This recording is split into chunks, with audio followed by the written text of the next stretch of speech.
Moving charge and magnetic field, this is our next chapter. और ये बहुत ही इम्पॉर्टेंट चैप्टर है सिलेबस का और काफ़ी इंटरेस्टिंग भी है, provided that you understand all the things, each and every point discussed in this chapter.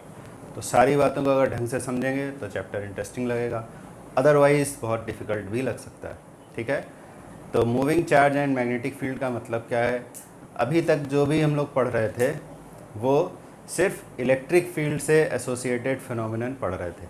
पहले हमने पढ़ा इलेक्ट्रिक फील्ड जब रुकी हुई स्टेट में होगा, इलेक्ट्रोस्टैटिक्स जिसको कहते हैं, तो उसके इफ़ेक्ट्स कैसे होंगे।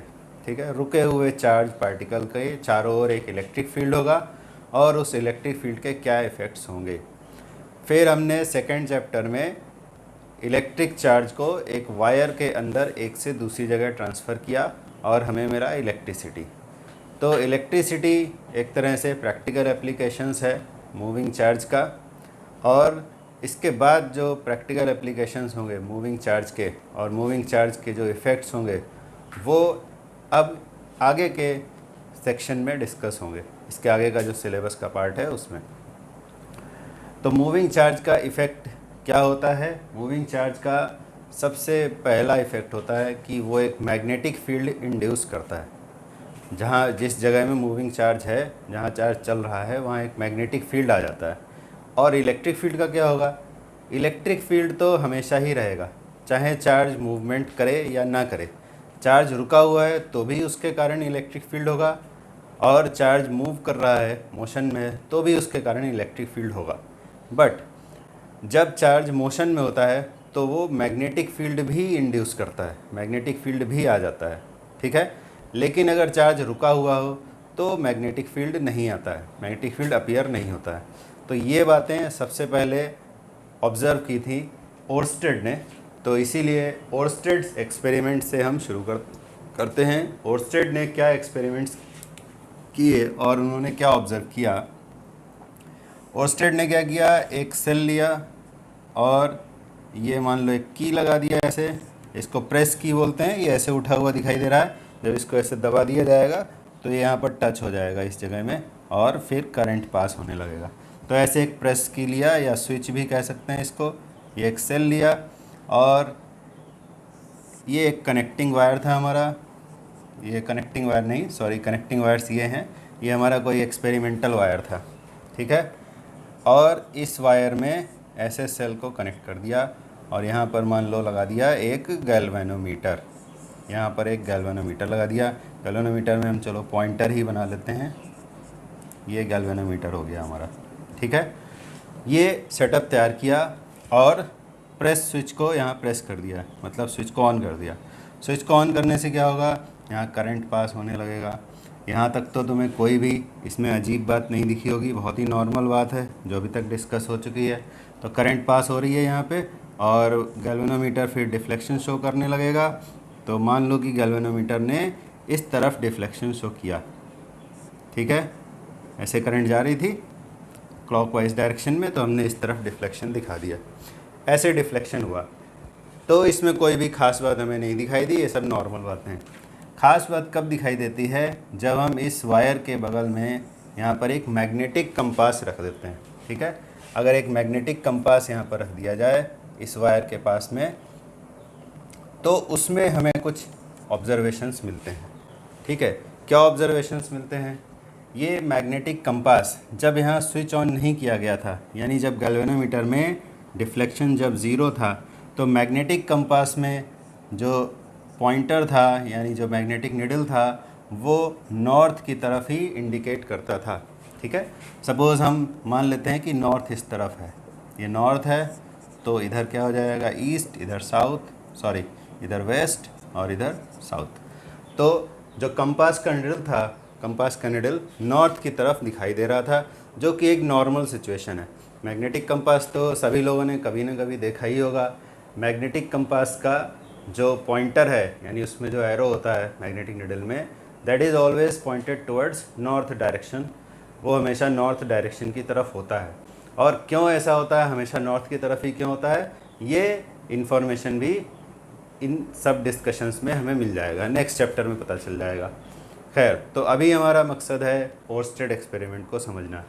तो नॉर्थ डायरेक्शन में हमेशा ही मैग्नेटिक निडल का पॉइंटर रहेगा, लेकिन जैसे ही ओर्स्टेड ने ये स्विच ऑन किया, इसको यहाँ कनेक्ट किया, कनेक्ट करते ही यहाँ करंट फ्लो होने लगा, गैल्वेनोमीटर में डिफ्लेक्शन हुआ, यानी कि इस बात का प्रूफ था कि करंट फ्लो हो रहा है, गैल्वेनोमीटर में डिफ्लेक्शन दिखाई दिया।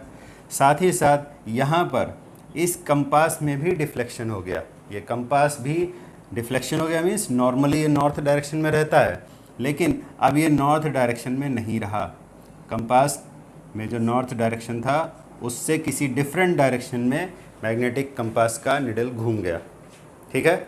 और जैसे ही इन्होंने स्विच ऑफ कर दिया यहाँ से, यानी कि डिस्कनेक्ट कर दिया, तो गैल्वेनोमीटर ने ज़ीरो करंट शो किया, और जब ज़ीरो करंट शो किया तो ये कंपास निडल फिर से अपने नॉर्थ वाले पोजीशन में आ गया, फिर से अपने नॉर्मल पोजीशन में आ गया, ठीक है। और अगला काम क्या किया ओर्स्टेड ने? अगला काम ये किया कि बैटरी की पोलैरिटी चेंज कर दी। पोलैरिटी चेंज कर दी मीन्स जिधर प्लस था उधर माइनस टर्मिनल जोड़ दिया, यानी कि लोअर पोटेंशियल वाला, और जिधर माइनस था उधर प्लस वाले को जोड़ दिया। तो इससे क्या होता है, ये बहुत इजी बात है, हम जानते हैं क्या होगा कि अब करंट का डायरेक्शन इधर से हो जाएगा, ठीक है। तो करंट का डायरेक्शन चेंज हो गया, इस तरफ से जाने लगा करंट, यानी गैल्वेनोमीटर में जो पहले राइट साइड में डिफ्लेक्शन था अब वो लेफ़्ट साइड में हो गया, करंट ऐसे जाने लगा। तो क्या ऑब्ज़र्व किया कि जैसे ही स्विच ऑन करते हैं, बैटरी की पोलैरिटी चेंज करने के बाद स्विच ऑन करते हैं, तो यहाँ पर जो कंपास में डिफ्लेक्शन था वो भी पहले से अपोजिट हो जाता है। पहले जैसे हमने इधर कंपास में डिफ्लेक्शन दिखाया था राइट साइड में, अब कंपास में होने वाला डिफ्लेक्शन भी चेंज हो जाएगा, वो भी पहले से अपोजिट हो जाएगा, ठीक है। और फिर जैसे ही स्विच को ऑफ़ किया, इस स्विच को जैसे यहाँ से डिस्कनेक्ट किया, यहाँ पर करंट ज़ीरो हो गया, गैल्वेनोमीटर ने ज़ीरो डिफ्लेक्शन दिखाया, यानी no current is flowing in the wire. तो इधर क्या हुआ, ये कंपास फिर से अपनी नॉर्मल पोजीशन में, यानी कि इस तरह से आ गया, नॉर्थ डायरेक्शन में फिर से इसका पॉइंटर आ गया। तो ये हैं ओर्स्टेड के एक्सपेरिमेंट। तो एक्सपेरिमेंट तो हमने समझ लिए, एक्सपेरिमेंटल ऑब्जर्वेशंस देख लिए। तो ये एक्सपेरिमेंटल ऑब्जर्वेशंस हमें क्या बताते हैं? What information can be drawn from these observations? In observation से हमें क्या पता चल रहा है, ठीक है। इन ऑब्जर्वेशन से हमें क्या चीज़ पता चलती है? इन ऑब्जर्वेशन से हमें पता चलती हैं तीन बातें। पहली बात तो ये कि जब यहाँ पर कोई करंट फ्लो नहीं होता, यानी जब स्विच को ऑफ रखते हैं, जब इस वायर से, इस वायर का नाम लिख देते हैं कुछ, ए बी लिख देते हैं, ये जो हमारा ए बी वायर था, बाकी जो वायर हैं वो तो कनेक्टिंग वायर है, उनका रेजिस्टेंस भी काउंट नहीं होता है, थ्योरेटिकली ऐसा मान लेते हैं कि उनका रेजिस्टेंस नेग्लिजिबल है।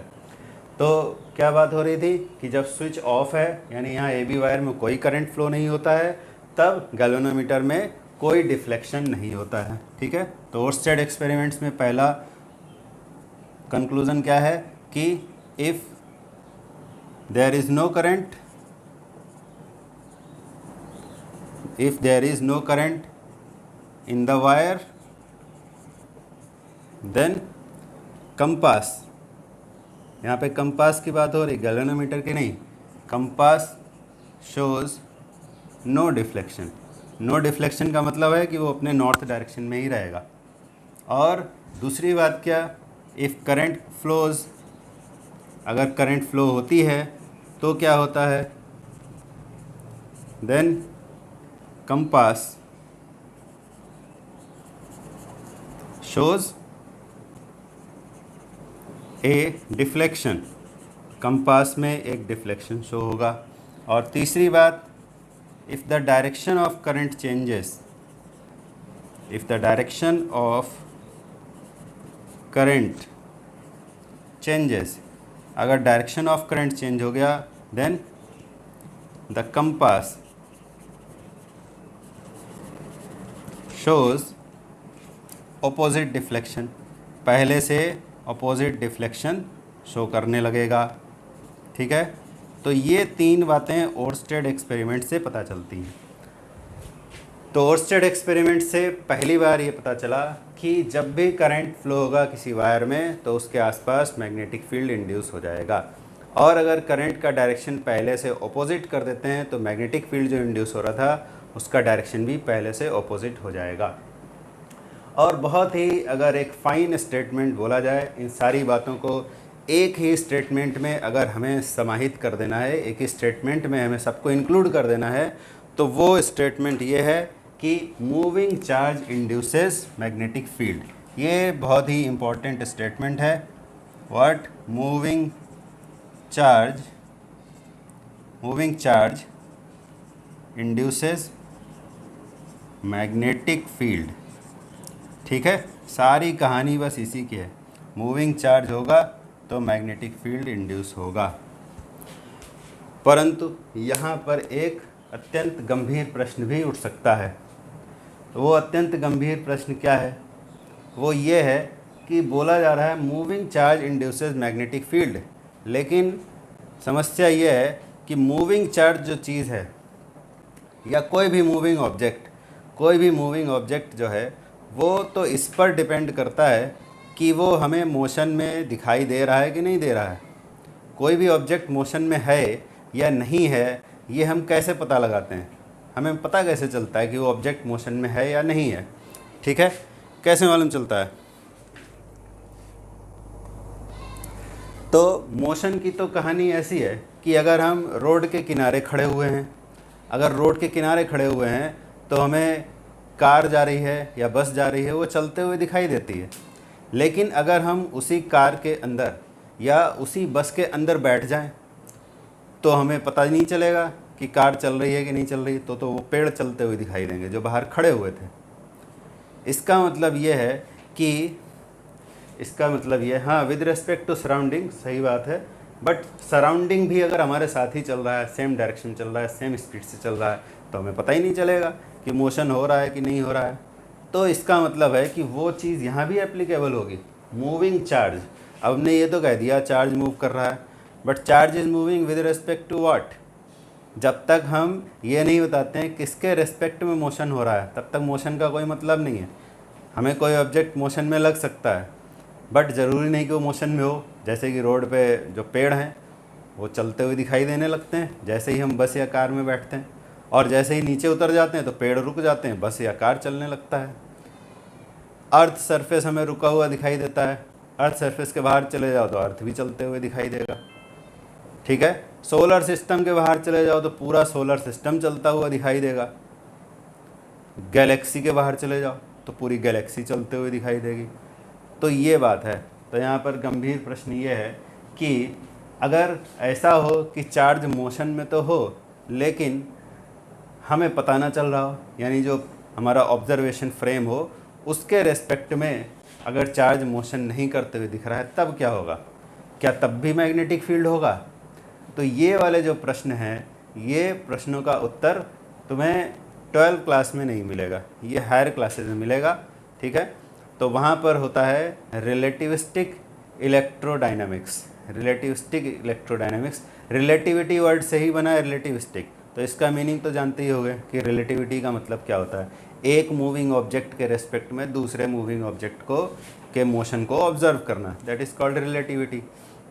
तो ये जो बातें अभी अभी डिस्कस हुई थी वो वहीं पे पढ़ने मिलेंगी, रिलेटिविस्टिक इलेक्ट्रोडायनेमिक्स।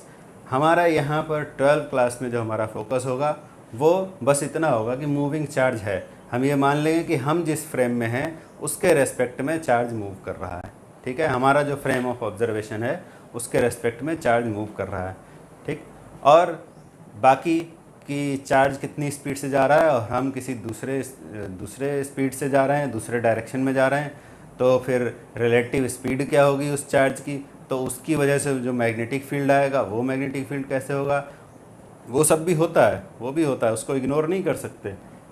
बट अभी 12th क्लास में उस डिस्कशन की अभी ज़रूरत नहीं है, वो हायर क्लासेस में पढ़ने के लिए मिलेगा। ठीक है, तो आगे बढ़ते हैं। ओस्टेट्स एक्सपेरिमेंट आई थिंक समझ में आ गया होगा। अब आगे बढ़ते हैं। फिर इसके बाद क्या हुआ? इसके बाद में ये तो पता चल गया कि करंट कैरिंग वायर अगर कोई है, भाई मूविंग चार्ज का मतलब क्या है? हमने जो अभी तक पढ़ा है उसके हिसाब से मूविंग चार्ज जैसे करंट इलेक्ट्रिसिटी चैप्टर में था, तो मूविंग चार्ज कहाँ था? मूविंग चार्ज वायर के अंदर था। ठीक है, तो ऐसा भी कोई कह सकता है कि करंट कैरिंग वायर के बगल में मैग्नेटिक फील्ड होगा। अगर एक वायर है जिसमें करंट कैरी हो रहा है तो उसके आसपास मैग्नेटिक फील्ड होगा। ये बात हम लोग खुद से भी चेक कर सकते हैं। ओर्स्टेड ने कोई ऐसा बहुत महंगा कोई सेटअप उनके पास नहीं था जिससे उन्होंने ये एक्सपेरिमेंट्स किए। हम लोग भी चेक कर सकते हैं कि करंट कैरिंग वायर है, उसके पास में एक कंपास रखो तो उसमें डिफ्लेक्शन होगा। ठीक है, ये चेक किया जा सकता है।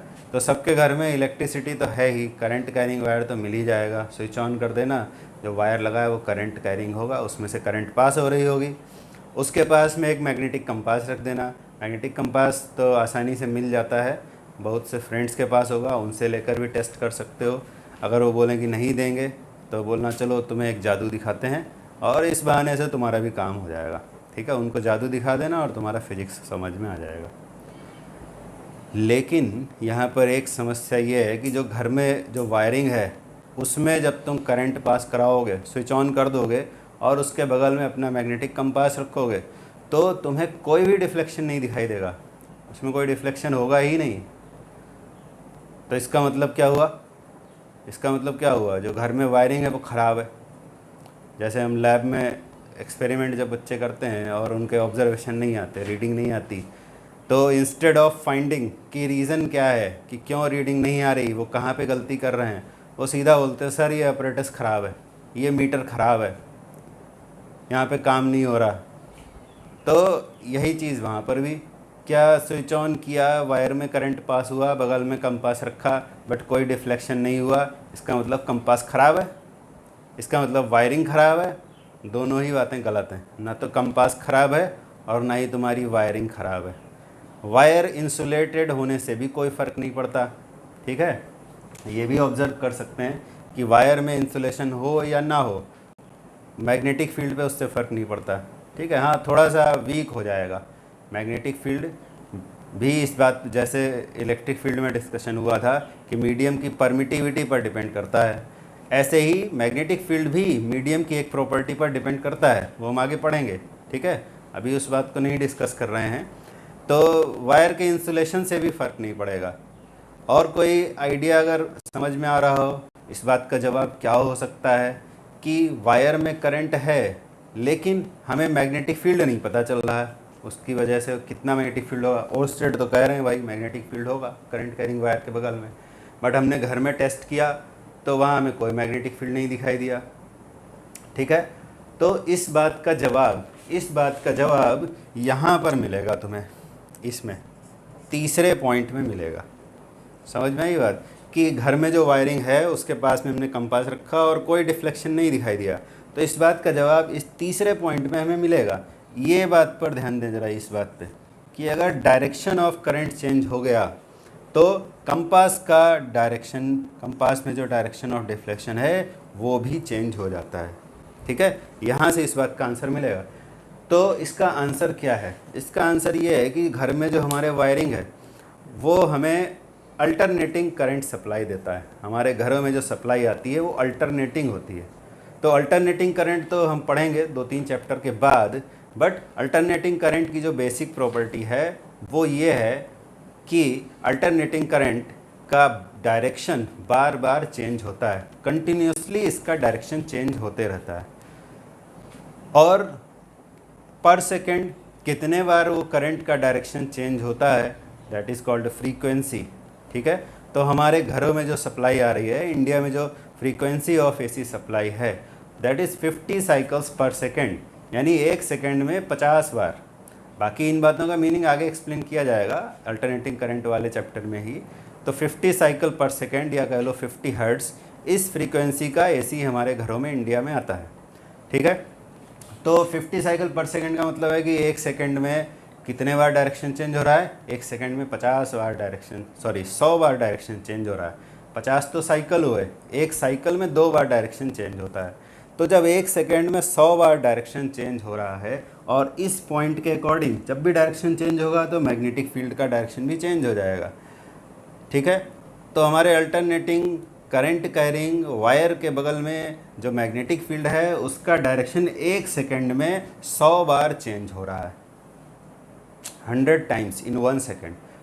तो हमारा जो मैग्नेटिक कंपास होता है, मैग्नेटिक कंपास में क्या होता है, एक निडल लगा रहता है, वो निडल उस मैग्नेटिक फील्ड की वजह से रेस्पॉन्ड करता है।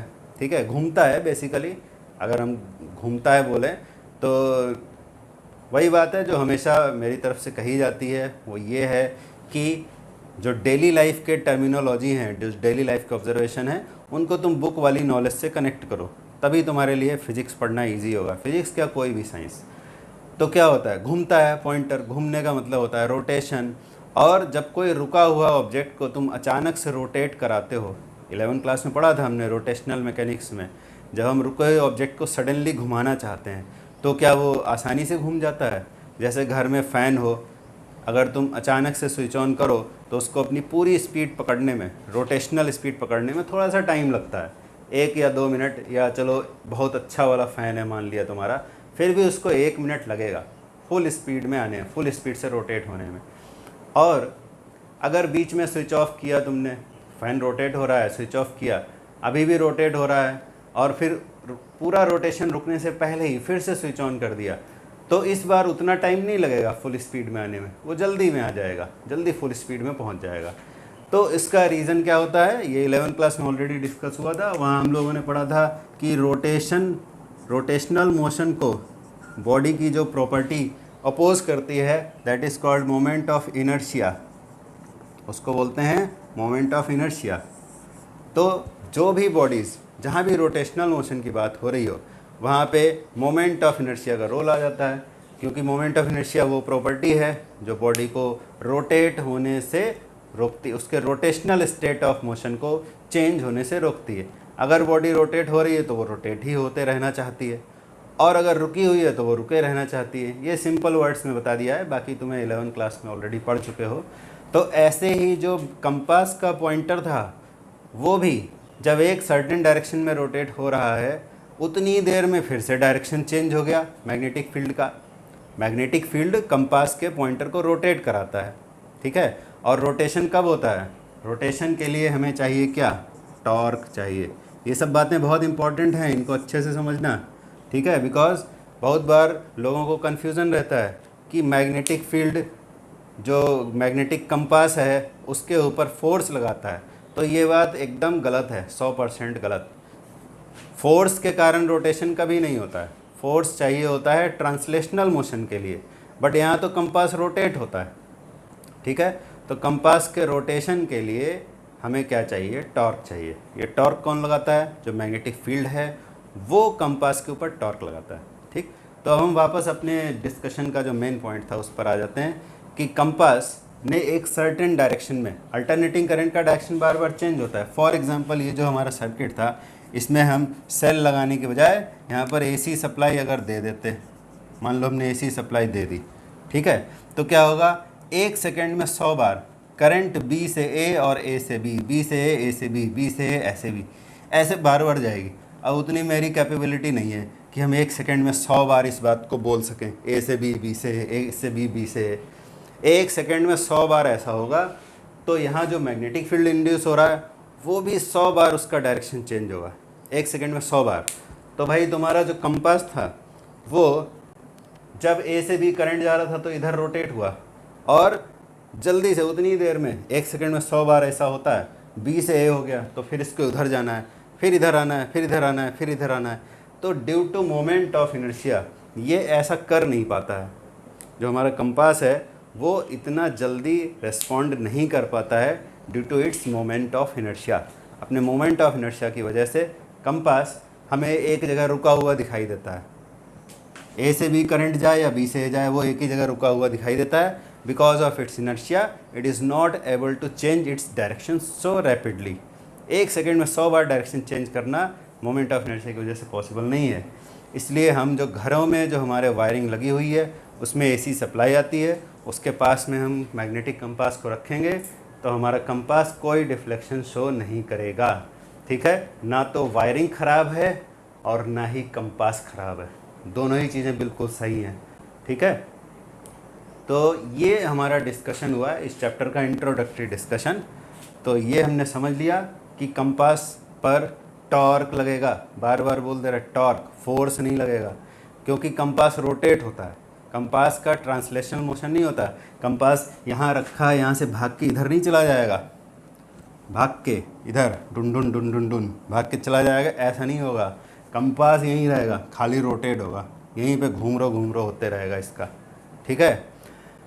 तो घूमने के लिए टॉर्क चाहिए हमें, फोर्स नहीं चाहिए, तो कंपास पे लगता है टॉर्क, ठीक। लेकिन अगर हम कंपास नहीं रखते, यहाँ मैग्नेटिक फील्ड था ड्यू टू करंट कैरिंग, अब यहाँ पे एसी नहीं है, एसी होगा तब तो कंपास कुछ कर ही नहीं पाएगा। यहाँ पे मान लो हमने सेल लगा दिया फिर से, ठीक है, सेल लगा दिया, यहाँ करंट पास हुआ, यहाँ मैग्नेटिक फील्ड था, ठीक, यहाँ मैग्नेटिक फील्ड था और कंपास में हमने देख लिया टॉर्क लगता है। बट मैग्नेटिक फील्ड का इफ़ेक्ट क्या खाली कंपास पर ही होगा?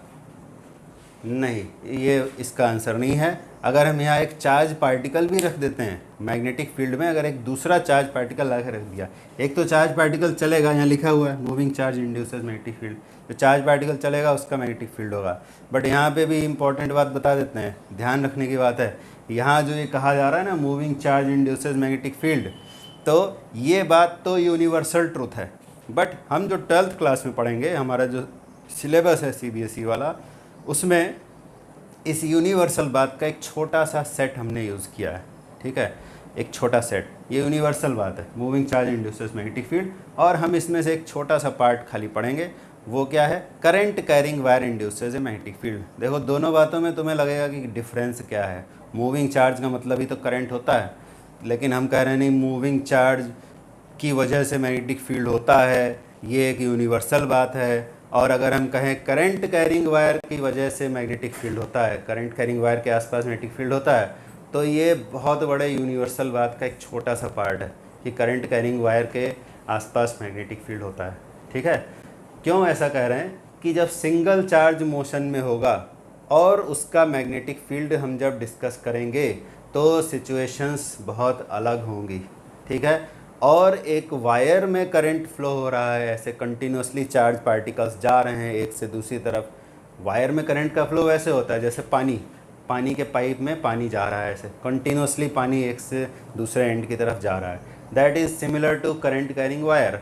और अगर हमने कहा कि moving charge particle, single charge particle अगर ले लिया, तो वो वैसे होगा जैसे कि एक पानी वाला जो गुब्बारा होता है जो हम लोग होली में यूज़ करते हैं, उसमें पानी भर के उसको फेंक दिया, तो पानी अभी यहाँ था, फिर यहाँ था, फिर यहाँ था, ऐसे चलते हुए जा रहा है, ठीक है। पानी अब यहाँ पे नहीं है, चल के यहाँ आ गया, फिर थोड़ी देर बाद यहाँ नहीं है, फिर यहाँ आ गया। तो उस मूविंग चार्ज के मैग्नेटिक फील्ड बिल्कुल अलग टाइप से स्टडी होगा, बिकॉज जब चार्ज यहाँ था तो उसका मैग्नेटिक फील्ड भी यहाँ था, जब चार्ज यहाँ पहुँच गया तो मैग्नेटिक फील्ड यहाँ पहुँच गया, चार्ज यहाँ पहुँचा तो मैग्नेटिक फील्ड यहाँ पहुँच गया, ठीक है। ये जस्ट एक ओवरव्यू दिया जा रहा है, ये एग्जैक्ट बात नहीं है, क्योंकि ये हमारे अभी सिलेबस में भी नहीं है। लेकिन हम जब कह रहे हैं करंट कैरिंग वायर में करंट है, उसकी वजह से मैग्नेटिक फील्ड है, ये एक बहुत ही सिंपलर केस है इस सब का, जो कि हमें अभी पढ़ना है। तो करंट कैरिंग वायर में क्या होता है, पाइप जैसा होता है। अगर पानी अभी बिगिनिंग इंस्टेंट में यहाँ पर है, तो भले ही यहाँ से यहाँ फ्लो हो रहा है, बट इस जगह में पानी अभी भी रहेगा, बिकॉज इधर से पीछे से आते जा रहा है। कभी भी ऐसा नहीं होगा कि यहाँ पानी अभी था अभी नहीं है, वो यहाँ वाले वाटर मॉलिक्यूल यहाँ पहुँच गया, that is different thing, but इस जगह में पानी का एब्सेंस नहीं होगा। तो करंट कैरिंग वायर के कारण मैग्नेटिक फील्ड होगा, हम 12th क्लास में यही पढ़ेंगे। बट ये एक यूनिवर्सल ट्रूथ है, ठीक है, कि moving charge induces magnetic field. तो हमारा डिस्कशन क्या था कि एक करंट कैरिंग वायर है, उसके आसपास मैग्नेटिक फील्ड है, उसमें एक चार्ज पार्टिकल को हमने लाके रख दिया, ठीक है, रख दिया बोला है, हर एक वर्ड इंपॉर्टेंट है, ऐसा नहीं कि कुछ भी कह दो। एक चार्ज पार्टिकल को लाके रख दिया, तो उस चार्ज पार्टिकल पर भी मैग्नेटिक फील्ड में रखे जाने पर फोर्स लगता है। अभी देखो हमने फोर्स वर्ड यूज़ किया है, ठीक है। टॉर्क कब कहेंगे, जब हम कंपास की बात करेंगे। फोर्स कब कहेंगे, जब हम चार्ज पार्टिकल की बात करेंगे। तो मैग्नेटिक फील्ड में अगर हम एक चार्ज पार्टिकल ला के रखेंगे तो उस पर भी फोर्स लगेगा, ठीक। तो कितना फोर्स लगेगा, किस डायरेक्शन में लगेगा, ये हम नेक्स्ट क्लास में डिस्कस करेंगे, ठीक है, क्योंकि वो जल्दीबाजी में डिस्कस करने वाली चीज़ नहीं है, वो इम्पॉर्टेंट है और आधा चैप्टर खाली उसी डिस्कशन पर बेस्ड है, ठीक है। तो मैग्नेटिक फील्ड में, अब वो मैग्नेटिक फील्ड हमने मूविंग चार्ज से बनाया है, यानी करंट कैरिंग वायर से बनाया है, या कोई मैग्नेट रख दिया है, वो अलग मैटर है। बस हमें क्या पढ़ना है कि मैग्नेटिक फील्ड है और उसमें एक चार्ज पार्टिकल को लाया गया है, तो उस पर क्या होगा, रख दिया है तो क्या इफेक्ट होगा, और वो मोशन में है, मान लो मैग्नेटिक फील्ड है, उसके अंदर से एक मैग्नेटिक फील्ड के अंदर से एक चार्ज पार्टिकल मोशन करते हुए जा रहा है, वहाँ से पार हो रहा है, तब क्या होगा, दोनों ही केस होंगे। मैग्नेटिक फील्ड में चार्ज पार्टिकल को रख के छोड़ दिया और मैग्नेटिक फील्ड में चार्ज पार्टिकल को ऐसे फेंका, अंदर से पार होके जा रहा है, तो दोनों ही केस डिफरेंट होंगे, दोनों के अपने अलग अलग इफेक्ट होंगे। तो ये डिस्कशन हमारा नेक्स्ट क्लास में होगा, ठीक है। अभी के लिए इतना ही। ये जो डिस्कशन अभी हुआ है इसमें मैथमेटिक्स तो ना के बराबर है, लेकिन जो भी डिस्कशन हुआ, जो भी वर्ड्स यूज़ किए गए, जो भी सेंटेंस यूज़ किए गए, उनको कम से कम 1 या 2 बार सुनो, तब बात दिमाग में घुस जाएगी, एकदम बढ़िया से अब्जॉर्ब